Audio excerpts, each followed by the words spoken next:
Kelio skausmas ne visada susijęs su amžiumi.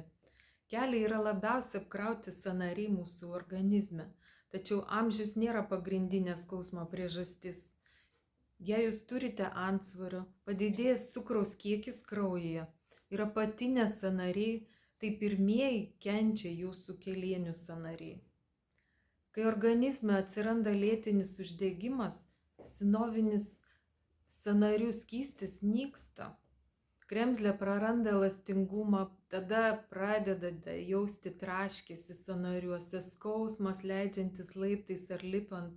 Atrodo lyg šiurkštumas, kažkoks smėlio pojūtis sąnariuose, sausumas. Ir joks tepalų ar injekcijų naudojimas tai yra tik laikinas sprendimas. Keliams reikia mitybos. Jiems reikia normalaus audinių drėkinimo.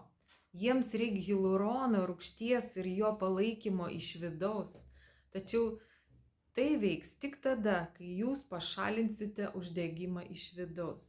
Jei jūs domina visapusiškas kelio sąnario atstatymas, komentaruose rašykite pliusą arba rašykite man žinutę.